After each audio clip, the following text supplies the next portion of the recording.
নমস্কাৰ, মই গকুলালৈ আপোনালোকে চাই আছে জি এডভাইচ। আজি আপোনালোকৰ মাজত এবিধ পাচলিৰ বিষয়ে এটি ভিডিঅ' লৈ আহিছোঁ।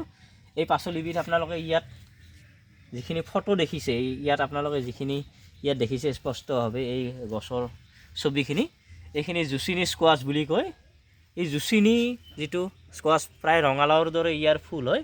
আপোনালোকে ইয়াত ফুলবোৰ দেখিছে ৰঙালাওৰ দৰে, আৰু ই তিয়ঁহৰ দৰে দীঘল দীঘল দেখাত, যদিও ৰঙালাওৰ দৰে বুলি কৈছোঁ, ই তিয়ঁহৰ দৰে দীঘল দীঘল। এইটো খেতি অসমত একেবাৰে কমকৈ কৰা যায়, কিন্তু নেপাল, আমাৰ বাহিৰা দেশ নেপাল, বাকী ৰাজস্থান, পাঞ্জাৱ এনে ঠাইবিলাকত কিন্তু ইয়াৰ যথেষ্ট পৰিমাণে খেতি কৰা দেখা যায়। আপোনালোকে ইয়াত দেখা পাইছে। আজি মই আলোচনা কৰিম এই জুচিনি আপোনালোকে বীজৰ পৰা কেনেদৰে গজাব আৰু কেনেদৰে ইয়াৰ পৰা নতুন পুলি প্ৰস্তুত কৰি এই ধৰণে আপোনালোকে খেতি কৰিব পাৰিব।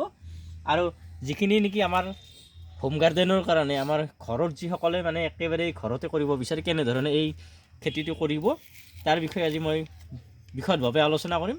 তাৰ বাবে মই আপোনালোকক দেখাব বিচাৰিছোঁ। ইয়াতে মই বহুত কেইজোপা কৰিছোঁ, ইয়াত দুজোপা আছে আৰু ওচৰতে আছে, আপোনালোকক দেখাম মই ভিডিঅ'টোৰ মাজতে। আজি দেখাওঁ এই গুটিবিলাক মই অনলাইন ফ্লিপকাৰ্টত কিনি আনিছোঁ। এই গুটিৰ পেকেটটো মই আপোনালোকক দেখাইছোঁ।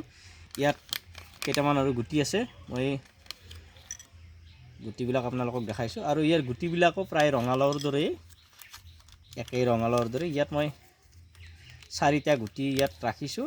এই 4টা আপোনালোকক দেখাওঁ।